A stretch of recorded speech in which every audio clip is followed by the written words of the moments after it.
अभी भी कह रहा हूँ, जब तक आप चला चला के नहीं देखेंगे आपको नहीं आएगा।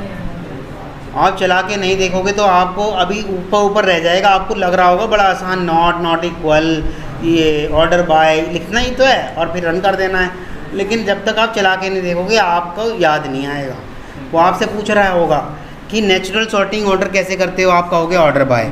वो आपसे कहेगा असेंडिंग ऑर्डर कैसे करोगे, जब तक आपने चलाया ही नहीं होगा तो आप चला कैसे पाओगे। नहीं, आपको टेबल नहीं बनाना पड़ेगा, टेबल वो बना के देंगे। ये डिसेंडिंग लिख दिया DESC, ठीक, पूरा नहीं लिखना है, DESC लिख दिया है आपने तो ये डिसेंडिंग ऑर्डर में दे देगा, यानी कि लास्ट से जेड से कोई होगा ही नहीं, V से होगा, फिर U से होगा, इस तरह से उसने डिसेंडिंग ऑर्डर आपका बना के दे दिया, ठीक, कंट्री का। ठीक है, यहाँ तक किसी को कोई इशू? हाँ जी, यहाँ तक किसी को कोई इशू? डिसेंडिंग वाला नहीं समझ में आया? ये लो दोबारा से बता देता हूँ।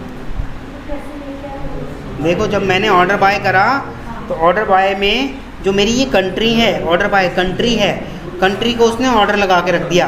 पहले ए वाले आ गए होंगे, अच्छा कंट्री छोड़ो, कस्टमर नेम को करते हैं, है ना, कस्टमर नेम को करते हैं, जो पहले वाला आपका फोकस जाए।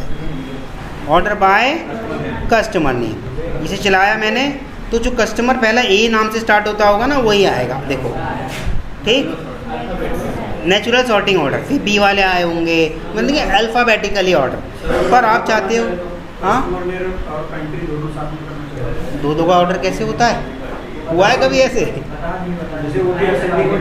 आपने कभी गणित में ऐसा सीखा है आरोही अवरोही क्रम में लगा दो? या तो आरोही में लिखा होगा या अवरोही में लिखा होगा। Order by customer name and country name, अच्छा, customer name and order by country name, ये थोड़ा मुश्किल हो जाएगा कैलकुलेट करना। इसमें कहीं कहीं आपके मिसकंसेप्ट आ जाएंगे। आप कह रहे हो एंड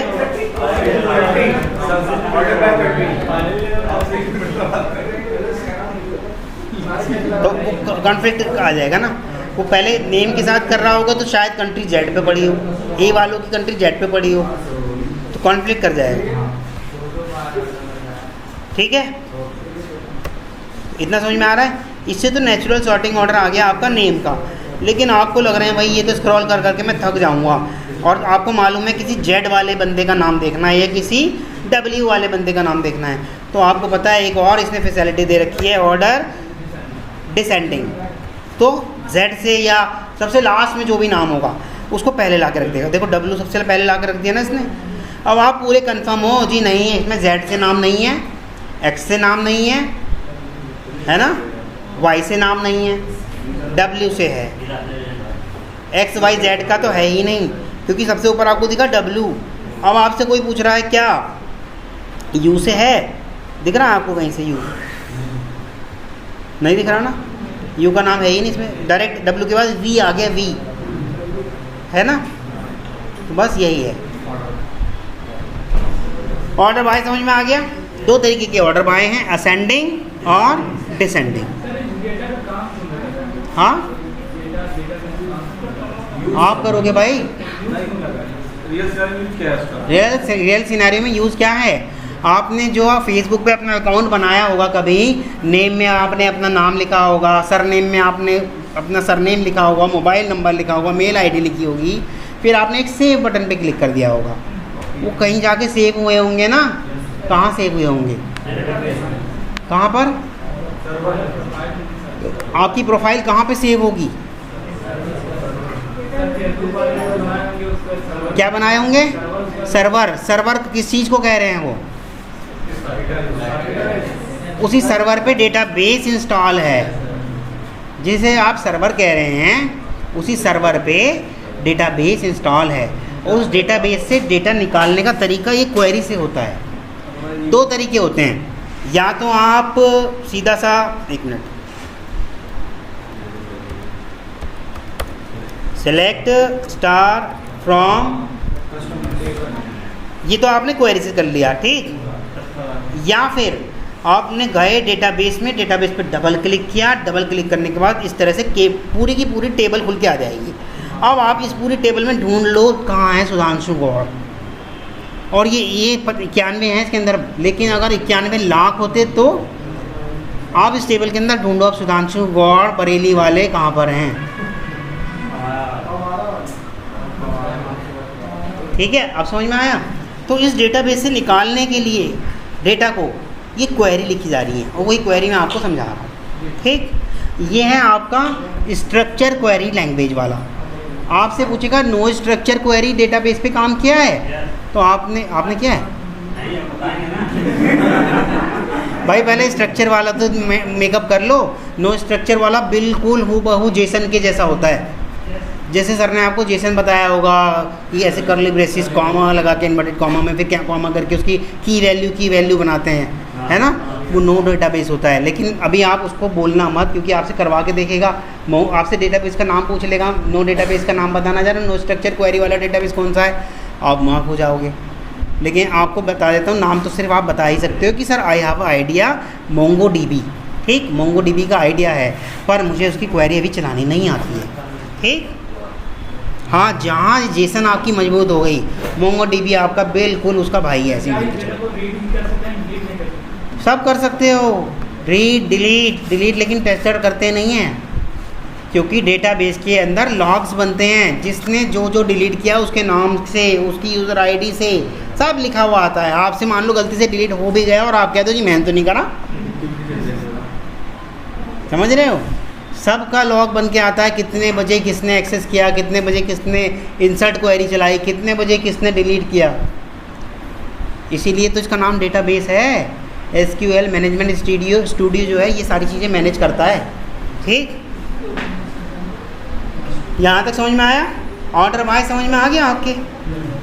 ऑर्डर बाय में डिसेंडिंग और असेंडिंग। सुनो, असेंडिंग में कोई ASC नहीं लिखते, असेंडिंग अपने आप ही करता है, वो बस लिख दो आप ऑर्डर बाय। ऑर्डर बाय किसके नाम से करना चाहते हो तो नेम लिख दो, कंट्री से करना चाहते हो कंट्री लिख दो, उसके सिटी से करना चाहते हो तो सिटी लिख दो, वो आपकी मर्जी। सैलरी से करना चाहते हो सैलरी कर दो। तो सैलरी में क्या होगा, सबसे कम सैलरी, फिर ज़्यादा, फिर ज़्यादा, फिर ज़्यादा, फिर ज़्यादा, ज़्यादा ज़्यादा, ऐसे आती रहेगी। ठीक, अगर ऐसे आपको करके देखना है एक order by customers, order by क्या है इसके अंदर ऐसा जो नंबर वाला है, ऑर्डर बाय आईडी है। आईडी को करें order by customer ID descending. तो देखो सबसे पहले कौन सी वाली कस्टमर आईडी आ गई, जो सबसे लास्ट वाली होगी वही आ जाएगी। आ रहा है समझ में, या आपकी मर्जी, आप किसी भी कॉलम पे लगा लो। ठीक है।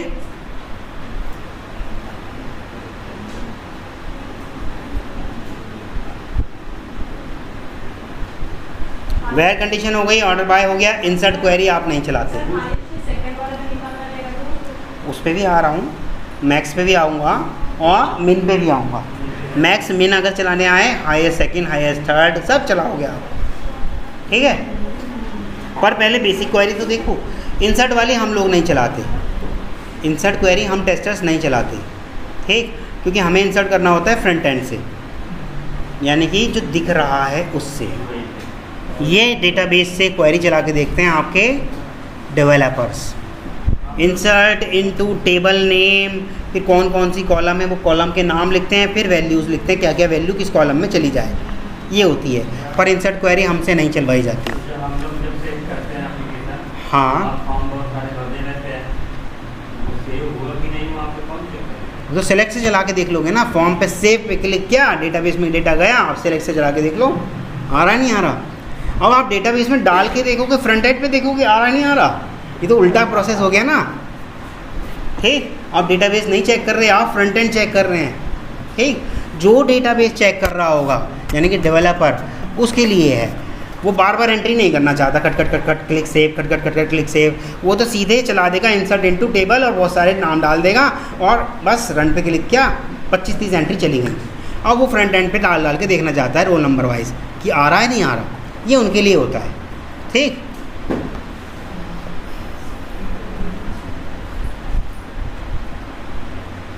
अपडेट आप नहीं चलाओगे,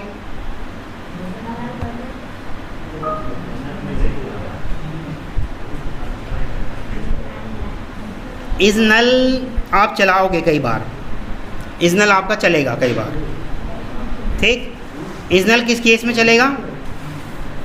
आपकी टेबल है बहुत बड़ी, ठीक।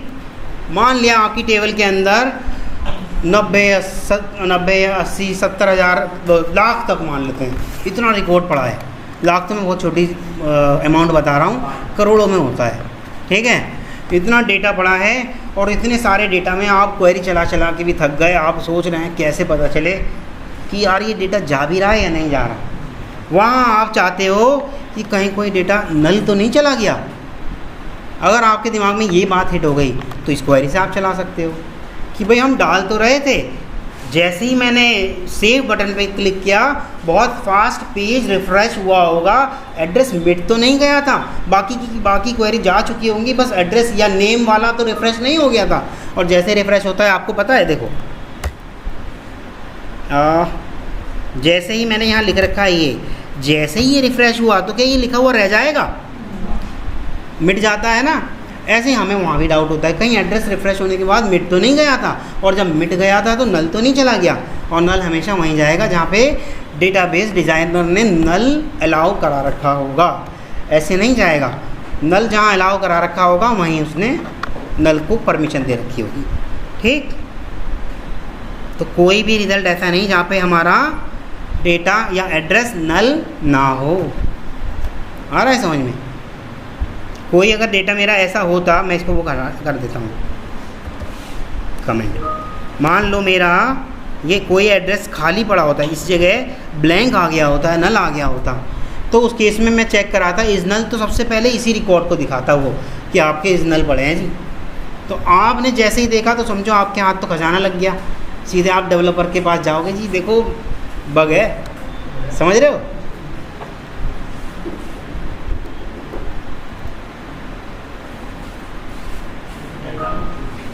अपडेट आप नहीं चलाओगे, डिलीट आप नहीं चलाओगे, ठीक। अपडेट फिर भी मैं जब चल ही रहे हैं तो थोड़ा थोड़ा बताता हुआ जा रहा हूँ। इंसर्ट आपको बता दिया, डेटा इंसर्ट करने के लिए होता है। अपडेट उस इंसर्ट करे हुए डेटा में चेंज करने के लिए होता है, ठीक। और डिलीट जो एंट्री हम चाहते ही नहीं, अनवांटेड हैं, जैसे मान लो शुरू में डेवलपर्स ने डेटाबेस के अंदर मान लो 50-60 एंट्री सैंपल के तौर पे चेक करना चाहा, पर अब बिल्ड को क्या करने का टाइम आ गया, स्टेबल या लॉन्च करने का टाइम आ गया, या कस्टमर को बिल्ड रिलीज़ करने का टाइम आ गया, तो क्या हम वो सैंपल में डेटा डाला था वो देंगे उस कस्टमर को? नहीं ना, हम तो डेटाबेस बिल्कुल ब्लैंक करके देंगे ना। तो उस केस में ये डिलीट करेगा कौन? डेवलपर। आप नहीं करेंगे।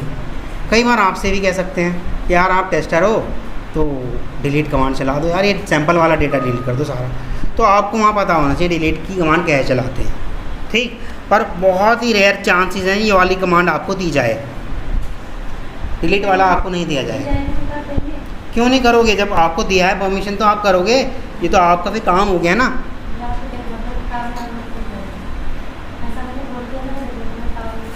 डेवलपर का इसलिए क्योंकि डेवलपर डेटाबेस के साथ दिन रात डीलिंग कर रहा है, दिन रात उसके साथ खेल रहा है, उसे पता है क्या चीज़ डिलीट करनी है। आपसे गलती से कोई ऐसी चीज़ डिलीट हो जाए कि जो डिपेंडेंसी रख रही थी सॉफ्टवेयर पे, मान लो सॉफ्टवेयर में नाम या एड्रेस या मोबाइल नंबर, ये वाली चीज़ें जो हैं ये कोई फ़र्क नहीं पड़ता, डिलीट हो भी जाए तो किसी को कोई फ़र्क नहीं पड़ता। पर ड्रॉप डाउन के अंदर जो डेटा डेटाबेस से उठ के आ रहा है सिटी का, और सिटी से बिहाफ पे उसकी लोकल सिटी का, या कंट्री का, कंट्री के बिहाफ पे स्टेट का, स्टेट के बिहाफ पे सिटी का, ये भी तो डेटाबेस से ही आ रहा होगा, तभी तो लोड हो रहा होगा। आपसे कोई एक आधी कंट्री डिलीट हो जाए तो ड्रॉप डाउन में दिखेगी नहीं, अब आप तो चुपचाप बैठ जाओगे, मैंने थोड़ी करा है, समझ रहे हो?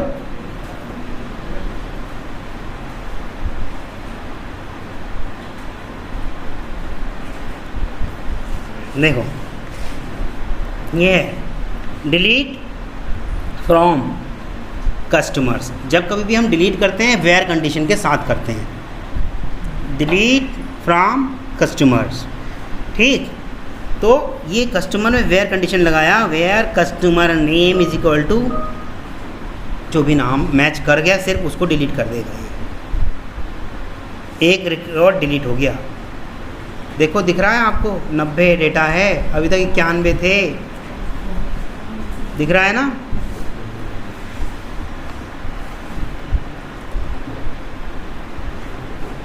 और गलती से ये चल गई आपसे, डिलीट फ्रॉम कस्टमर्स।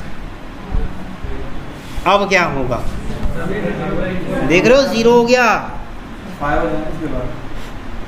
आपका तो नाम डेटाबेस में चढ़ गया। आप कितनी भी जिद कर लो जी मैंने नहीं करा, समझ रहे हो। ये वापस नहीं आएगा भाई आपका, हाँ ये वापस नहीं आएगा। आपने डेटाबेस में घुस के डिलीट करा है। अब आपको किसी उससे डिलीट हेल्प लेनी पड़ेगी, डेवलपर से। डेवलपर से क्या हेल्प लेनी पड़ेगी, डेवलपर से आपको ये करना पड़ेगा जी, रोल बैक एक होती है, रोल बैक की कमांड होती है कि जो अभी डिलीट हुआ है अभी तुरंत अभी हाल ही में, पर वो भी किस्मत है आपकी।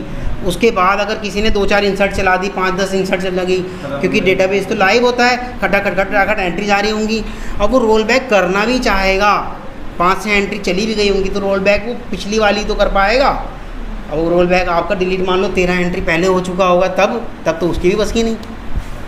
तब एक कंडीशन है, आप उससे रिक्वेस्ट कर सकते हो, आपके पास बैकअप है डेटाबेस का बैकअप तो लेते ही होगे ना आप, तो यार वो पुराना वाला बैकअप डाल दो। तो ये तो डेवलपर के लिए है ना, आपके लिए नहीं है, इसीलिए बताया आप। हाँ इसीलिए तो आपको बताया गया।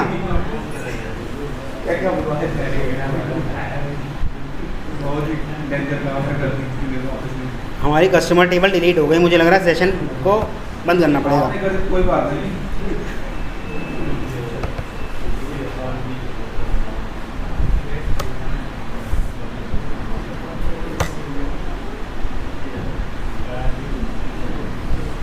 तो यहाँ तक समझ में आया आपको।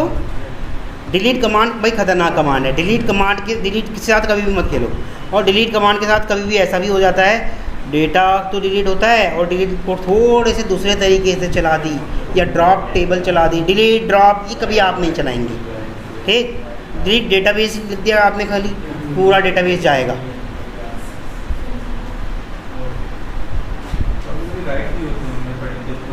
वो राइट्स आपको कब मिलेंगे भाई, ये तो नहीं अब वापस आ रहा, कुकीज़ बंद की होगी मुझे लग रहा है, कस्टमर का नहीं आ रहा। आ गया रिस्टोर डेटाबेस, ओके 91 आ गया, गुड। तो डिलीट कमांड आपको नहीं चलानी है भाई, ये समझ में आ रहा है। अब आते हैं सेलेक्ट टॉप पे। टॉप कमांड चलाते हैं, ये सेलेक्ट टॉप, मिन, मैक्स, ये सारी वहाँ काम आएंगी जब आपसे वो कुछ ट्रिकी क्वेश्चन में फंसाने की कोशिश करता होगा। इंटरव्यूअर आपसे कहेगा कि मुझे हाईएस्ट सैलरी वाला बंदा निकाल के दिखाओगे क्वेरी से, आप कहोगे लो अभी कर दूँ, कर दिया। फिर वो कहेगा हाईएस्ट नहीं, थर्ड हाईएस्ट निकाल के दिखाओ आप, तो फिर थर्ड हाईएस्ट निकाल दिया आपने जैसे ही, तब आपको वो समझ जाएगा कि आ रहा है, ये सेकंड में निकाल देगा, फोर्थ में निकाल देगा, क्योंकि आपको मिन, मैक्स, टॉप ये सारी बातें पता हैं। ठीक, अभी टॉप करते हैं।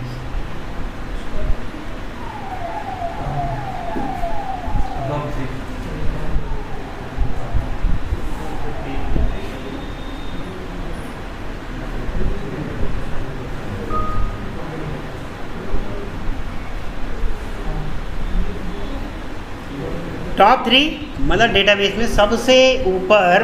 देखो कल भी मैंने आपको शायद इस तरह का कुछ बताया था, याद होगा आपको, कोई स्टैक की मैंने किसी चीज़ में एग्जांपल बताया था, आपको याद आ रहा है, जिसका एक एंड खुला हुआ होता है। ठीक, तो इसमें आपके कुछ ना कुछ एंट्री गई होंगी, पहली एंट्री, दूसरी एंट्री, तीसरी एंट्री, चौथी एंट्री। तो टॉप पे एंट्री कौन सी है? हाँ, जो टॉप की एंट्री होगी, अगर उसने कहा टॉप 3 तो वो इन 3 को उठा के लाएगा। समझ में आ रहा है? तो अब वही इसने चलाया है, सेलेक्ट टॉप 3 फ्रॉम कस्टमर्स। तो कस्टमर्स में जो सबसे टॉप पे होंगे वो उठा लाएगा। ठीक, ये समझ में आ रहा है? ठीक, हाँ, according to your table. Top 50 कर रहा है तो टॉप के 50 लाएगा, 50 ले आएगा, वो आपकी मर्जी। टॉप 20 चलाओ, टॉप 10 चलाओ, टॉप 50% जो लिखा है ना, ये आपके डेटा का 50% उठा लाएगा। मतलब 91 का लगभग 46 होता होगा,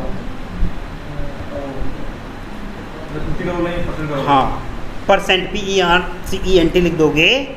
अच्छा, परसेंट का मतलब पता है क्या होता है? सच में नहीं पता? चलो ठीक है। पर एनम का मतलब पता है क्या होता है? हाँ,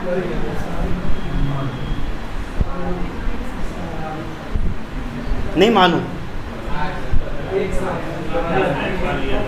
हाँ, हर साल में लगभग कितनी बार? एक बार। तो ऐसे ही परसेंट मतलब सेंट क्या होता है? 100 को बोला गया है सेंट। तो हर 100 में से 50 उठा लाओ। सही है? इतना समझ में आ रहा है? मान लो 500 थे तो 500 का 50% कितना हो गया? 100 की 5 ढेरी लगा दो और हर 100 में से 50 उठा लाओ। तो कितने हो गए? वही है। समझ में आ रहा है? टॉप हो गया आपका। टॉप में एक लिमिट थी, वो मैंने भी आज पहली बार देखा है। देख लेते हैं क्या है।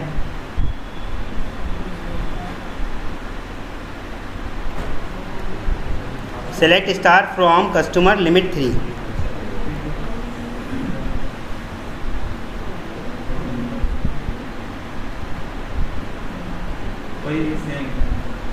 फिर लिमिट में और उसमें फ़र्क भी तो होना चाहिए ना, दो तो क्यों बनाई?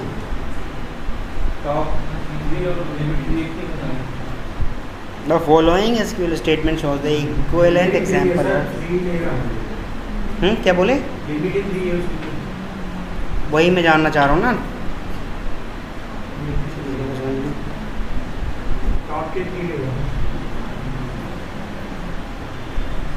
कहीं देना चाहिए ना इसको लिमिट का। चलो लिमिट आपसे नहीं पूछेगा, वो इतना डेप्थ में नहीं पूछते हैं। हाँ, ये रहा, शायद दिया तो है। Not all database system support the select top clause, MySQL support the limit clause. आपका SQL नहीं सपोर्ट करता, माई सीक्वल करता है। एक और डेटाबेस है माई सीक्वल सपोर्ट करता है लिमिट को। To select limited number of record while Oracle use fetch first and row number. Oracle database में लिमिट नहीं चलेगा, SQL में लिमिट नहीं चलेगा, और आपका लिमिट चल रहा है किस में? माई सीक्वल में। वही मैंने सोचा कि मैंने कभी चला ही नहीं, क्योंकि माई सीक्वल पे मैंने काम नहीं किया है तो फिर उतना ही काम किया है जितना मेरा काम निकल पड़ा। ठीक, मिन मैक्स देखते हैं। हाँ बोलिए।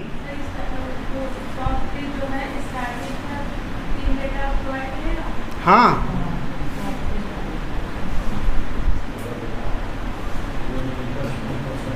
चलो एक और आपको थोड़ा सा, जब आप इतने डेप्थ में जा ही रहे हो तो एक और आपको दिखा देता हूँ।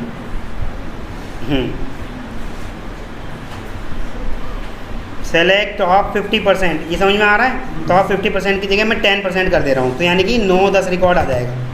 ठीक यार, ये क्या हो गया?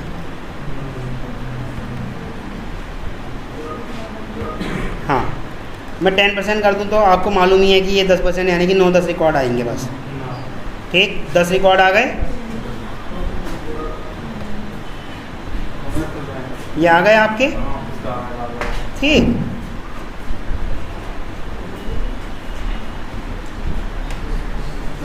इसको हमने ऐसे कट कर लिया। सेलेक्ट टॉप 2 फ्रॉम, ये कर दिया मैंने।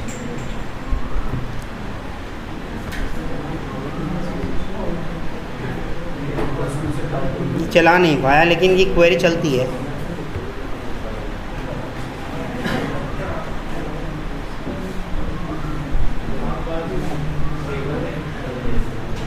टेबल नेम इस केस में यहाँ ये काम करेगा ना। स्टार तो चलाया ही नहीं।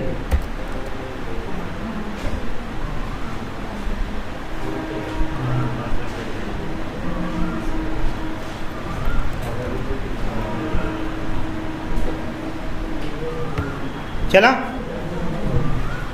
आपका। उसने यहाँ से उठा के लाया 10 रिकॉर्ड, और अब इस 10 रिकॉर्ड की एक टेबल मान ली गई। उस 10 रिकॉर्ड को क्या मान लिया गया, एक टेबल मान लिया गया। उसमें से हमने कहा है टॉप 2 उठा लाओ, तो उठा लाया। आया समझ में? नहीं, ये आपने इनर सेलेक्ट क्वेरी चलाई है। जो आप चलाते हो ना सेकंड लास्ट सैलरी या थर्ड लास्ट सैलरी या second highest salary, third highest salary, तो उस केस में ये वाली सब क्वेरी बहुत काम आएंगी। इसे हम बोलते हैं सब क्वेरी। आ रहा है समझ में? अब उसने देखो सारे डेटाबेस में से इसने फ़िल्टर करा, अब इसमें से इसने फ़िल्टर करा। अब इसे भी आप कर सकते हो, सेलेक्ट टॉप क्या 2 तो थी, टॉप 1 स्टार फ्रॉम, इसको भी एक टेबल मान लो। इनर क्वेरी की भी इनर क्वेरी चला सकते हो आप। आया? देखो आ रहा है समझ में? तो ये हाँ नहीं समझ में आया? देखो ये क्या लेके आता आपका, मैं यहाँ चला रहा हूँ, ये क्या लेके आता आपका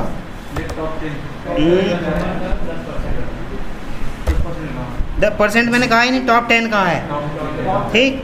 तो 10 ले आएगा, ये लेके आएगा 10, ये 10 नहीं ला रहा,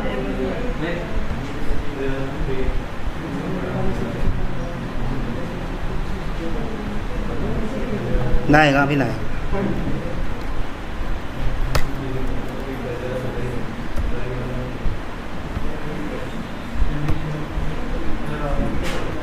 दस लाना था इसको।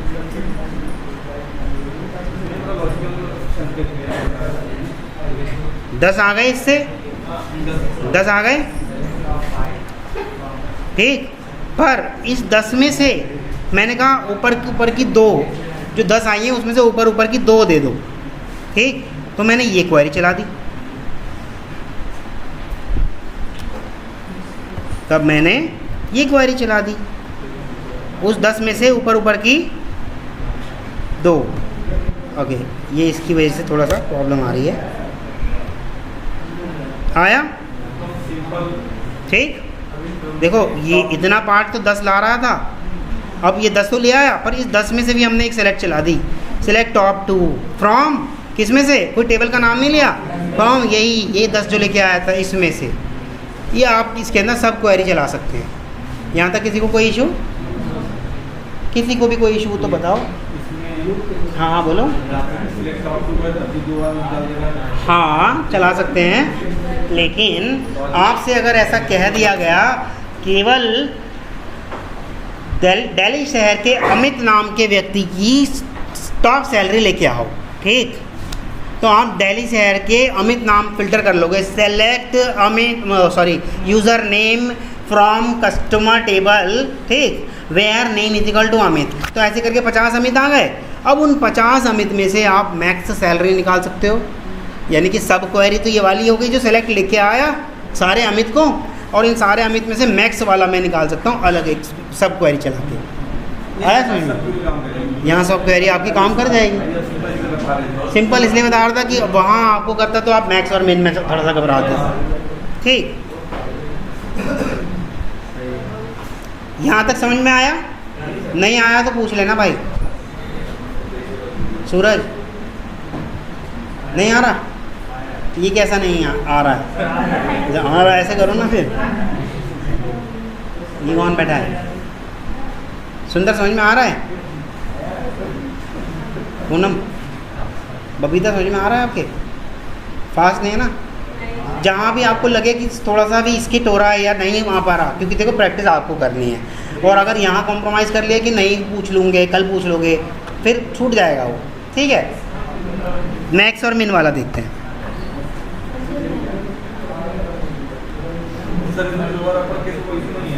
नहीं, केस सेंसिटिव नहीं होती ये हमारी, ये तो कल भी बताया था मैंने आपको, केस सेंसिटिव नहीं होती, ठीक?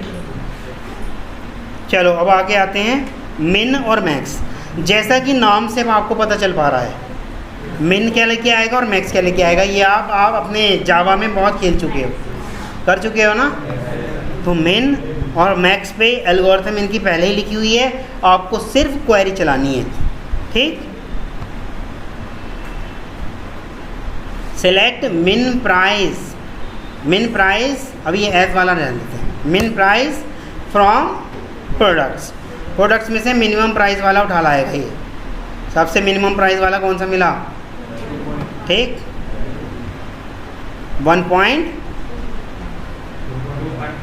2.5। ठीक, इस कॉलम का नाम क्या है? मिन प्राइस। इस कॉलम का नाम क्या है? मिन प्राइस। पर आप अपने अकॉर्डिंग उसको नाम देना चाहते हो तो आप ऐसे लिख सकते हो, एज मिनिमम रेट। तो उसका हेडर क्या हो जाएगा फिर? Minimum rate. तो वो एज इसलिए उसने लगा के बताया था, इसको हम बोलते हैं अलियास। ठीक, हाँ अलियासिस, हाँ बोलिए। हाँ देखिए, मिन प्राइस चलाया था और इसके पास कोई अलियासिस नहीं है, यानी कि कोई अल्टरनेट नाम नहीं है, तो वो इसी को नाम मान लेता है हेडर। ठीक, मैंने अगर इसको कमेंट कर दिया और चलाते हैं अब हम, तो उसने क्या करा? हेडर का नाम मिन प्राइस। हाँ ये चलना नहीं चाहिए था, वैसे कमेंट लग चुका है ना, नहीं चलना चाहिए था। मिन प्राइस, मिन प्राइस को उसने हेडर कर दिया। ठीक, पर आपने कोई अलियास लिख दिया इसके अंदर, ऐसे एज मिनिमम रेट या माई रेट।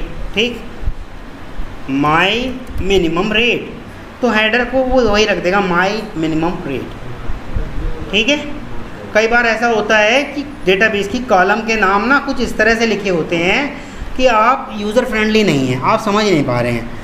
तो आप अपनी जब क्वेरी चला रहे होते हैं, अपने एक्लिप्स में जब कोड लिख रहे होते हैं, वहाँ उसे आप एलियास दे के भी काम चला सकते हैं, ताकि कोई नया प्रोग्रामर आए, देखते ही समझ जाए अच्छा ये चीज़ मिनिमम प्राइस के लिए है, क्योंकि हेडर आपने अपने अकॉर्डिंग लिख दिया।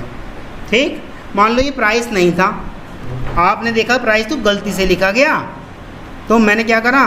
मैंने अपने समझने के लिए या अपने प्रोग्रामर के समझने के लिए एज लिख दिया।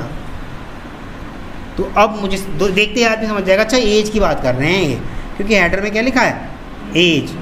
गलती से शायद या फिर किसी डेवलपर ने अपनी अंडरस्टैंडिंग के लिए कुछ डाल रखा होगा मिनिमम प्राइस, शायद वो एज के अकॉर्डिंग प्राइस करता होगा। ठीक, पर आपने अपने अकॉर्डिंग करा उसको। आ रहा है समझ में? ठीक, डेटाबेस में नहीं होगा चेंज, चेंज आपके व्यू पे होगा बस। जो ये आपका व्यू दिख रहा है यहाँ पर होगा, डेटाबेस में तो जो बन गया वो बन गया, वो चेंज नहीं होगा। वो तो सिर्फ 2 या 3 क्वेरी से ही चेंज हो सकता है। क्या?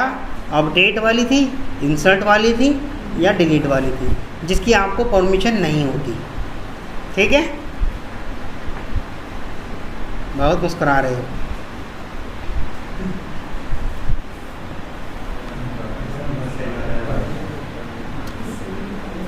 तो मिन चल सकता है तो मैक्स भी तो चल सकता है, मैक्स चला दो, प्राइस चला दो, या जो आप चलाना चाहते हो। अभी तो 2.5 रुपये था ना, अब 263 रुपये 50 पैसे, यानी कि आप देखना चाहते हो कम से कम कितने रुपए का माल मेरी दुकान में है? 2.5 रुपये का। और ज़्यादा से ज़्यादा कितना महंगा मेरी दुकान में माल है? 263 रुपये 50 पैसे। ठीक, अब मान लो आप किसी मेडिकल स्टोर पे काम कर रहे हैं और मेडिकल स्टोर का डेटाबेस आपके हाथ में है, आपसे आपके डॉक्टर साहब यानी कि हॉस्पिटल के ऑनर पूछना चाहते हैं हमारे मेडिकल स्टोर में सबसे सस्ती दवाई कितने की है। अब आप या तो स्क्रॉल करते रहो, ढूंढते रहो, स्क्रॉल करते रहो, ढूंढते रहो, या असेंडिंग डिसेंडिंग करके चलाते रहो, या सिंपल सी ये क्वेरी चला लो। अब उन्होंने पूछा सबसे महंगी दवाई कौन सी है और कितने रुपए की है, तो मैक्स वाला चला दो। आ रहा है समझ में? या हमारे एम्प्लॉयज़ में सबसे कम सैलरी कौन एम्प्लॉय ले रहा है? मिनिमम चला दो। सबसे ज़्यादा सैलरी लेने वाला एम्प्लॉय कौन है या कितने हैं? मैक्सिमम चला दो। आ रहा है समझ में? मिनिमम और मैक्सिमम ऐसे निकालते हैं। लिखना पड़ता है कि कोई डिफाइन कोई ये क्वेरी आपको लिखनी होगी भाई। बटन में कुछ मिलेगा, बैकग्राउंड में लिख देगा। नहीं, क्वेरी आपको बनानी होगी, क्वेरी आपको बनानी होगी। क्वेरी कोई बड़ी चीज़ें नहीं है, आपको सिर्फ सेलेक्ट समझ में आना चाहिए, कंडीशन समझ में आना चाहिए, टेबल नेम। देखो सेलेक्ट जो जो कॉलम चाहते हो वो फ्रॉम टेबल नेम, इतना तो आपको पता ही है सिंटैक्स। और अगर सारे कॉलम चाहते हो तो स्टार। वैसे सारे कॉलम वाला हम बहुत कम चलाते हैं क्योंकि अभी तो यहाँ पे केवल 8-10 ही कॉलम है। कॉलम 25, 30, 35, 40 तक होती हैं डेटाबेस की। तो आप स्क्रॉल साइड में भी कर करके थक जाते हो कई बार, ठीक है।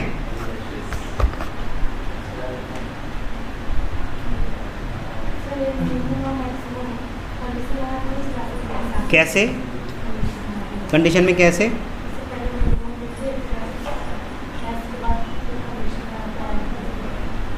हाँ लग सकता है, जैसे कि देखो ना, ये आपके ऊपर है। देखो अब मैं मैक्सिमम प्राइस लगा रहा हूँ ना, ठीक। कौन सी टेबल थी? कस्टमर है, मैं इसको सॉरी प्रोडक्ट है। मैं इसको एक काम करता हूँ, पहले सेलेक्ट क्वेरी चला लेता हूँ ताकि मुझे पता चल जाए है क्या क्या। Select star from product table, ठीक। इसको हम कमेंट कर दे रहे हैं और स्टार करके चला लेते हैं। 77 रिकॉर्ड आ गए जिसके अंदर प्रोडक्ट नेम है, ये सारे प्रोडक्ट नेम हैं, ठीक। या मान लो मुझे पता है कस्टमर आईडी नंबर 2 बरेली वाला आदमी है, ठीक। और हम देखना चाहते हैं कि बरेली के लोग जो बेच रहे हैं माल कितने का बेच रहे हैं, उससे ये भी पता चल जाएगा आपका। या कंडीशन लगाना चाहते हो केवल बरेली में सबसे कम कौन बेच रहा है, तो यहाँ ये लगा सकते हो क्या, सेलेक्ट मैक्स प्राइस या मिन प्राइस, जो आपकी मर्जी है। मिन प्राइस फ्रॉम प्रोडक्ट टेबल, ये सिलेक्ट हट जाएगा, दो सिलेक्ट नहीं लगते। फ्रॉम प्रोडक्ट, ठीक। वेयर, क्या था वेयर में? नहीं जी, category ID is equal to 2, category ID is equal to 2। अब कैटेगरी आईडी 2 में जो सबसे मिनिमम वाला होगा वो 10 है। आया समझ में? सेट कैटेगरी आईडी में सबसे मिनिमम वाला जो है वो है क्या है, 10। और जबकि अगर हम कैटेगरी 1 में देखें सबसे मिनिमम वाला क्या है, उसमें है 4.5। आ रहा है समझ में? तो वो आपके ऊपर डिपेंड करता है, आप क्वेरी को वेयर कंडीशन में कितना तोड़ सकते हो, ठीक।